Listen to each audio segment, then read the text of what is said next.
नमस्कार दोस्तों, स्वागत है आपका चौहान एकेडमी में। आज जो चर्चा कर रहा हूं, अभी तक मैं वीडियो जो बनाया हूं एक प्रकार से सरकार पर कुछ कटाक्ष कर को लेकर के चीज़ें।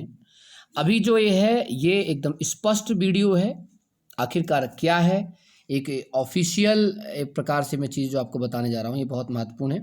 इसको थोड़ा सा आप लोग देखेंगे, ठीक है, कि आखिरकार इस पे IBPS SSC RRB का क्या होगा, NRA है क्या। MP गवर्नमेंट ने सबसे पहले घोषणा की इसमें सम्मिलित होने की, अर्थात इन्होंने कुछ कहा है, वो सब चीज़ें मैं बताऊंगा। एक एक करके चलते हैं। सबसे पहले चलते हैं हम कि चर्चा में क्यों है NRA, ठीक है, देखते हैं इसके बारे में।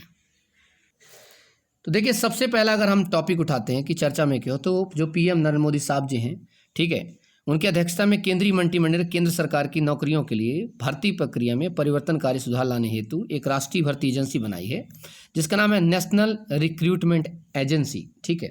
तो ये जो नेशनल रिक्रूटमेंट एजेंसी है, नेशनल रिक्रूटमेंट एजेंसी, ठीक है, ये काम करेगी। ये वैश्विक तौर पर केंद्रीय मंत्रिमंडल केंद्र सरकार की नौकरियों के लिए है। इसके गठन की मंजूरी दे दी है, अभी गठन हुआ नहीं है, मंजूरी दे दी है। इसके कुछ प्रमुख बिंदु हैं जिन पर चर्चा करेंगे, उसकी देखते हैं हम। प्रमुख बिंदु की चर्चा करते हैं। नंबर 1, सबसे पहले नई व्यवस्था के अनुसार सरकारी नौकरियों को जो इच्छुक सभी उम्मीदवार हैं वो NRA, जिसे हम कहते हैं नेशनल रिक्रूटमेंट एजेंसी, द्वारा आयोजित एक परीक्षा होगी जिसका नाम होगा कॉमन एलिजिबिलिटी टेस्ट, जिसका नाम होगा CET, ठीक है। इसके तहत एक टेस्ट आयोजित किया जाएगा और इसमें आप एक बार हिस्सा लेंगे, जिसके बाद अभी सामान्य योग्यता परीक्षा के अंकों के आधार पर, इसी परीक्षा के अंकों के आधार पर उच्च स्तर की परीक्षा के लिए किसी भी भर्ती एजेंसी में आवेदन कर पाएंगे। ये एक बहुत बड़ा फैसला है कि किसी भी अन्य भर्ती में क्या कर पाएंगे, आवेदन कर पाएंगे। इसका मतलब ये हुआ कि NRA जो होगी, इसका मतलब ये कि NRA जो है राष्ट्रीय भर्ती एजेंसी एक बहु एजेंसी निकाय होगी जिसके अंतर्गत शासी निकाय में रेल मंत्रालय, या बात करें हम वित्त मंत्रालय या वित्तीय सेवाएं, बात करें SSC, बात करें RRBs, बात करें IBPS के प्रतिनिधि शामिल होंगे। किसमें? इसी एजेंसी में। इसके सब के प्रतिनिधि इसमें शामिल होंगे और एक विशेष निकाय के रूप में, विशेषज्ञ के निकाय के रूप में भर्ती जो एजेंसी है NRA, केंद्र सरकार की भर्ती प्रक्रिया में अत्याधुनिक प्रौद्योगिकी और सर्वोत्तम प्रक्रियाओं का पालन करेगी। मुख्य तौर पर यह कहा गया है। सवाल ये उठता है कि आखिरकार फिर 10वीं 12वीं, क्योंकि अभी हमारे देश में 3 प्रकार के एग्जाम होते हैं। एक एग्जाम होता है वो होता है 10th लेवल पर, एक एग्जाम होता है 12th लेवल पर, एक एग्जाम होता है ग्रेजुएशन लेवल पर, कुछ एग्जाम होते हैं स्पेशल PG लेवल पर। तो 3 लेवल बहुत महत्वपूर्ण है। तो सामान्य योग्यता मुख्यतः 3 स्तरों पर आयोजित की जाएगी। एक की जाएगी आपकी ग्रेजुएशन लेवल पर, स्नातक लेवल पर, एक की जाएगी आपकी उच्च माध्यमिक अर्थात 12वीं के लेवल पर, और तीसरी की जाएगी आपकी मैट्रिक लेवल अर्थात 10वीं की उत्तीर्ण परीक्षा लेवल। अब आगे चलते हैं, इसकी मुख्य चीज़ क्या है। आगे मुद्दा ये है कि जो आपका SSC है, RRB है, जो आप रेलवे रिक्रूटमेंट बोर्ड है, और इसके अलावा IBPS है, ठीक है, ये जैसी एजेंसियां क्या ख़त्म हो जाएंगी या बनी रहेंगी? तो बिल्कुल ये बनी रहेंगी, इनको ख़त्म नहीं किया जाएगा। बल्कि CET, जो आप CET में जो एग्ज़ाम में जो मार्क्स पाते हैं कि अंकों के स्तर पर की गई स्क्रीनिंग के आधार पर भर्ती की अंतिम चयन प्रक्रिया के लिए परीक्षा का आयोजन संबंधित एजेंसी अर्थात SSC और आपका RRB और आपका जो IBPS ये एग्ज़ाम करवाएगी। अब आप अच्छे से समझिएगा इस बात को, इस पॉइंट को अच्छे से समझिएगा कि SSC RRB ये सब खत्म नहीं होंगे, वैसे ही रहेंगे। CTET में आपने जो एक अंक पाए हैं उस अंक के आधार पर आपको फॉर्म भरना है। किसको? SSC का, RRB का। SSC RRB स्क्रीनिंग के तहत, स्क्रीनिंग का मतलब हो सकता है एक नॉर्मल कोई टेस्ट रख दे, कुछ विशेष टेस्ट रख सकती है और स्क्रीनिंग टेस्ट रख सकती है। बहुत सारे बच्चे जो लोग रेलवे की नौकरी के लिए जाते हैं, बैंकिंग की नौकरी के लिए जाते हैं, उनको सबको पता है स्क्रीनिंग टेस्ट क्या होता है। स्क्रीनिंग टेस्ट एक प्रकार का एक विशेष टेस्ट होता है जिसमें किसी पर्टिकुलर योग्यता के लिए, पर्टिकुलर पद के लिए आप जाते हैं, विशेष पद के लिए, तो उस पद से संबंधित चीज़ों को उसमें रखा जाता है, वो कहलाता है आपका स्क्रीनिंग टेस्ट। तो ये अपने हिसाब से चीज़ों को लेंगे, ठीक। अर्थात कि अभी मुद्दा यहाँ पर ये नहीं है कि आपको सिर्फ CET दे करके आप छूट गए हैं, बल्कि CET देने के बाद फिर से आपको SSC का, IBPS का उस पद के हिसाब से आपको क्या देना पड़ेगा, आप उसके लिए आपको स्क्रीनिंग टेस्ट देना पड़ेगा। बहुत बड़ी बात बता रहा हूँ यहाँ पर चीज़ें, ठीक है। इसके अलावा एक और चीज़ क्या की गई है जिसमें सबसे बड़ा काम है जो आपका NRA में, वो ये है कि जितने भी इसके सेंटर होंगे देश के प्रत्येक जिले में परीक्षा केंद्र स्थापित किए जाएंगे, जिससे दूर दराज के क्षेत्रों में रहने वाले उम्मीदवारों को काफ़ी लाभ प्राप्त होगा। लगभग देश में कोशिश की जाएगी कि 117 आकांक्षी जो जिले हैं, एस्पिरेशनल जो डिस्ट्रिक्ट हैं, यहाँ पर परीक्षा संरचना वाले जो विशेष ध्यान दिया जाएगा। आगे चलकर उम्मीदवारों के निवास स्थान के निकट परीक्षा केंद्र पहुँचने की चीज़ें की जाएगी। होगा यह कि जब उम्मीदवार जब कोई भी CET एग्ज़ाम में, अभी जो CET एग्ज़ाम होगा इसका, उस एग्ज़ाम में जब पास होगा तो सामान्य योग्यता जो है इसकी, पाठ्यक्रम जो होंगे, जो भी चीज़ें होंगी, जब ये एग्ज़ाम को पास करेगा, एक निश्चित किया जाएगा कि इतने मार्क्स लाने वाला ही इसको पास करेगा, तो उसका परिणाम जो होगा वो 3 वर्षों की अवधि के लिए वैध होगा, अर्थात 3 साल तक आप इसमें एग्ज़ाम दे पाएंगे। इसके अलावा सामान्य योग्यता परीक्षा जो है का पाठ्यक्रम सामान्य होने के साथ साथ मानक भी होगा। ठीक है, ये भी आप हमारे लिए बहुत महत्वपूर्ण है, इस चीज़ का ध्यान रखेंगे। तो कुल मिलाकर के हमें इतना ध्यान रखना है, NRA में एक बहुत ही स्पेशल कॉन्सेप्ट मैंने आपको बता दिया। कॉन्सेप्ट क्या है कि 3 साल तक जो आपका जो स्कोर कार्ड होगा, परिणाम होगा, वो भविष्य के लिए वैध होगा। इसके अलावा बात करेंगे हम CET की एक और चीज़ कि योग्यता का पाठ्यक्रम सामान्य होने के साथ साथ मानक भी होगा। ये पाठ्यक्रम जो है यह उम्मीदवारों के बोझ को कम करेगा, जो वर्तमान में प्रत्येक परीक्षा के लिए विभिन्न प्रकार के जो पाठ्यक्रम है, अलग अलग पाठ्यक्रम तैयारियां जो करते हैं, उनसे सबसे हट करके CET का फॉर्म एक तरीके से बनाया जाएगा। अच्छा, अब क्वेश्चन ये उठता है, अब आप क्वेश्चन पूछेंगे सर ये NRA किसका एग्ज़ाम लेगा, अर्थात NRA में कौन लोग भाग लेंगे या किस प्रकार की पोस्ट आएंगी। देखिए, शुरुआत के दौर पे बात की जाए अगर, तो सबसे पहले हम चर्चा करें अगर हम इसमें, तो हमें पाते हैं कि इसका एग्ज़ाम जो लेगा वो NRA ग्रुप B और ग्रुप C, गैर तकनीकी मतलब नॉन टेक्निकल, ग्रुप B और ग्रुप C की नॉन टेक्निकल के लिए परीक्षा आयोजित की जाएगी, शॉर्टलिस्ट किया जाएगा और इसके लिए एग्ज़ाम होगा जिसका नाम है CET। ये एग्ज़ाम लेगा। हम कह सकते हैं कि राष्ट्रीय भर्ती एजेंसी द्वारा शुरुआत में उन परीक्षाओं के लिए सामान्य योग्यता परीक्षा जो आयोजन किया जाएगा वो मुख्यतः SSC, रेलवे और बैंकिंग द्वारा संचालित किया जा रहा है, उन्हीं एग्ज़ाम को करवाने के लिए चलेगा। तो याद रखना SSC, दूसरा आपका हुआ क्या, आपका IBPS, और ये जो एग्ज़ाम होते हैं इतना याद रखना, ये जो सामान्य योग्यता जो परीक्षा का आयोजन किया जाएगा मुख्यतः SSC, रेलवे बोर्ड और जो आपका IBPS है द्वारा संचालित किया जा रहा है, उन्हें किया जाएगा। बाद में एक बहु एजेंसी निकाय के अंतर्गत कई अन्य परीक्षाएं भी इसमें सम्मिलित की जाएंगी। प्लीज़ इस बात पे गौर करें, तब आपको समझ में आएगा कि कुछ बच्चों के साथ कैसे छल हो रहा है, खासकर मध्य प्रदेश और अन्य प्रदेश के बच्चों के लिए। क्योंकि इसमें जो मुद्दा है, मुद्दा सिर्फ ये नहीं है कि हमें भर्ती का है, मुद्दा इस बात का है कि कुछ चीज़ें स्पष्ट करनी होगी राज्य सरकारों को कि अभी ताकि उनके बच्चे परेशान ना हो, आगे चल के मैं बात करता हूँ। खैर, ये जो इस ऐसे एक NRA की आवश्यकता क्यों पड़ी, आज आवश्यकता क्या है NRA की, ऐसी कौन सी आवश्यकता आन पड़ी, क्यों भूचाल मचा हुआ है, इसके बारे में देखते हैं। वर्तमान में सरकारी नौकरी के इच्छुक जो उम्मीदवार होते हैं कि तो पात्रता के समान शर्तों वाले विभिन्न पदों के लिए अलग अलग भर्ती परीक्षाएं होती हैं और अलग अलग एजेंसियां इसका संचालित करती हैं, जिसके कारण उम्मीदवारों को अलग अलग एजेंसियों के अलग अलग शुल्क भरना पड़ता है। साथ ही उम्मीदवारों को परीक्षा में हिस्सा लेने के लिए लंबी दूरी भी तय करनी पड़, जिससे उम्मीदवारों पर आर्थिक बोझ हुआ काफ़ी हद तक बढ़ जाता है। इसके अलावा अलग अलग भर्ती परीक्षाओं के साथ साथ परीक्षाओं का आयोजन करने वाली एजेंसियों पर भी कार्य बोझ बढ़ा देती है, जिससे बार बार होने वाली खर्च, सुरक्षा व्यवस्था, परीक्षा केंद्रों संबंधित मुद्दे शामिल होते हैं।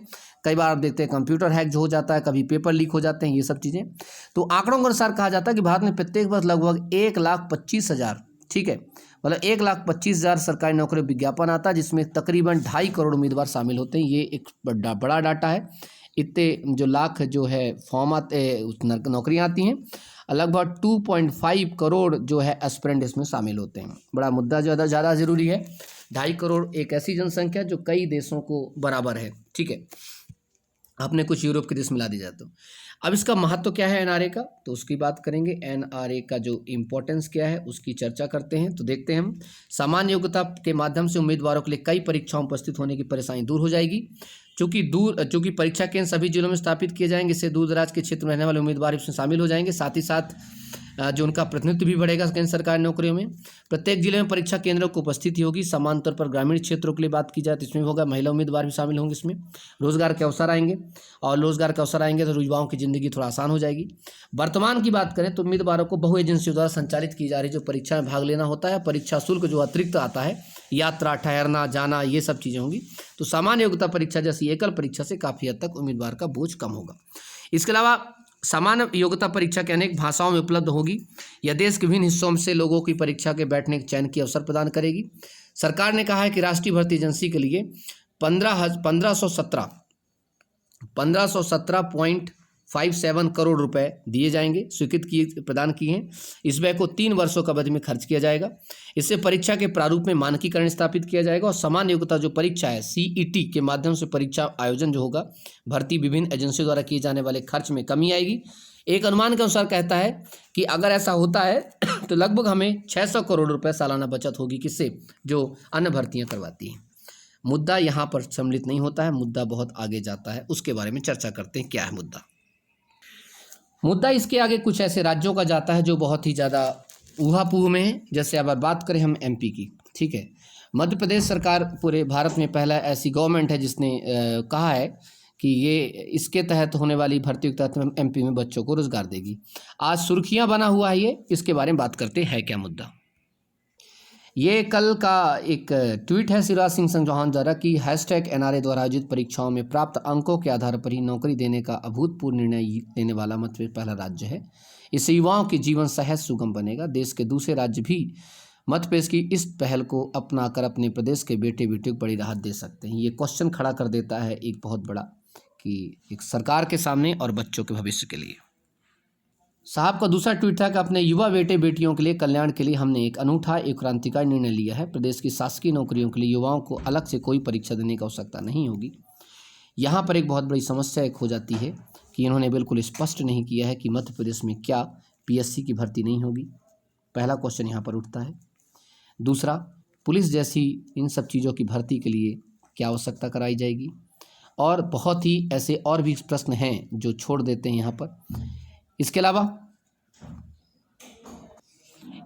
GK का तो बहुत अच्छा क्वेश्चन बन चुका है कि NRA पर निर्णय लेने वाला देश का पहला राज्य कौन है, वो है मध्य प्रदेश। बहुत अच्छी कदम है, लेकिन इसके साथ साथ युवाओं के साथ एक बहुत बड़ी समस्या है। सुना है कि मध्य प्रदेश में लगभग 50 लाख से ज़्यादा युवा बेरोजगार, हर साल जो है लगभग 30 लाख युवा कॉलेज से निकलता है, और वो उसका क्या होगा।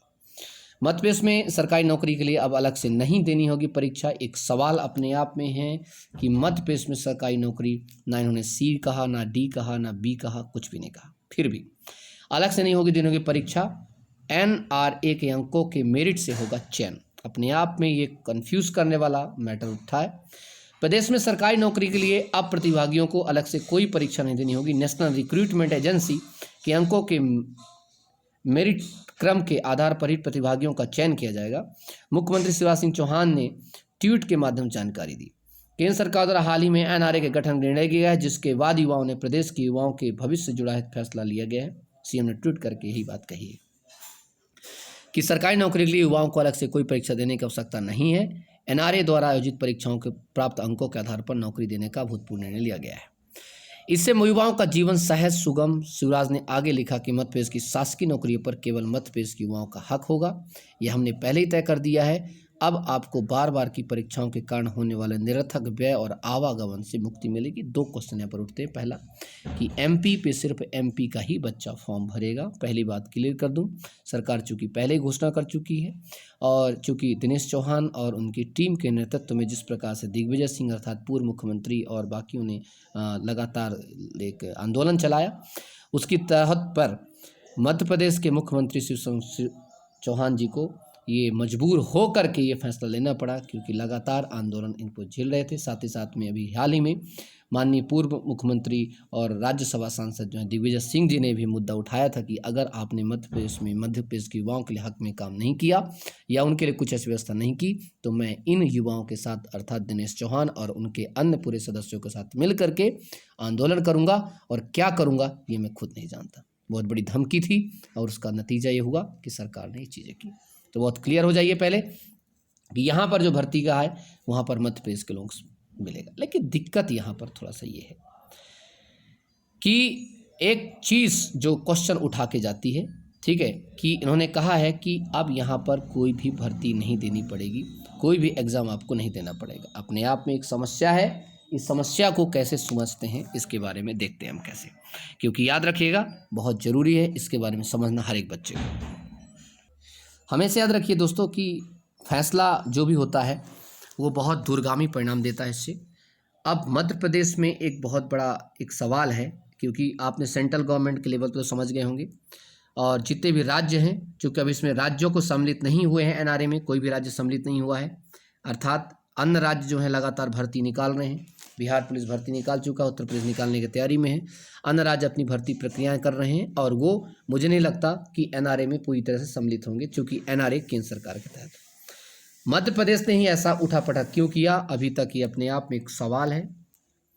उसका जवाब इतना है कि मध्य प्रदेश में बहुत सारी भर्तियों के लिए अभी लगभग कई सालों से भर्ती नहीं हुई। युवा यहाँ पर लगातार एक भर्तियों के लिए मांग कर रहा है और करता रहेगा। अब सवाल आगे यह उठता है कि पीएससी की भर्तियाँ का क्या करेंगे आप, क्योंकि पीएससी के द्वारा भी बहुत सारी भर्तियाँ, बी ग्रेड की भर्तियाँ भी होती हैं और ए ग्रेड की भर्तियाँ भी होती हैं। इसके अलावा बहुत सारी चीज़ें हैं। इसके अलावा इंजीनियरिंग की जो भर्ती होती है उसका क्या किया जाएगा, ये सब चीज़ें अभी भी दिमाग में क्वेश्चन बना हुआ है। एक क्वेश्चन बनता है कि एमपी में एक जो व्यापम का काम क्या रह जाएगा, पीवी का। तो याद रखिएगा पीवी का काम रह जाएगा कॉलेजों में एडमिशन के लिए, जैसे आप पीएटी का टेस्ट होता है, जिसके अलावा और बाकी चीज़ें जो शिक्षक भर्ती के लिए टेस्ट होते हैं, वो सारे टेस्ट जो है पीवी करवाती रहेगी। पीवी के पास बाकी अन्य भर्तियों का जो अधिकार है उससे छीन लिया जाएगा और सीधे एनआरए को दे दीजिएगा। सब समस्या युवाओं के सामने यह है कि एनआरए चूँकि अभी सिर्फ गठित हुआ है, इसकी पूरी प्रक्रिया शुरू नहीं हुई है, शुरुआत में संचालन सिर्फ ये आईबीपीएस एसएससी इनके लिए करेगा। तो फिर क्वेश्चन ये जाता है कि अभी 2020 की परीक्षाएं, 2021 की परीक्षाएं कौन करवाएगा। साथ ही साथ में क्या सरकार अभी इन सब एग्ज़ाम के लिए तैयार है या नहीं है, या उसकी मंशा है करवाने की या नहीं है, ये बहुत बड़े प्रश्न छोड़ के जाता है। और इसी प्रश्न छोड़ने के साथ अब आप मनन करिए इस चीज़ का, बस इतना ध्यान रखिए। हाल ही में एमपी में एक एग्ज़ाम होने वाला है एमपी जेल का, और बाकी कुछ एग्ज़ाम जो कैलेंडर लगा हुआ है वो एग्ज़ाम एमपी ही करवाएगी, अर्थात पीवी ही करवाएगी। इसलिए अपनी तैयारी करते रहें। All the best, take care, जय हिंद, जय भारत, बाय बाय, इंकलाब जिंदाबाद। सभी को ये वीडियो शेयर करिए, हर एक व्यक्ति तक सही जानकारी, सटीक जानकारी पहुंच सके। Bye bye.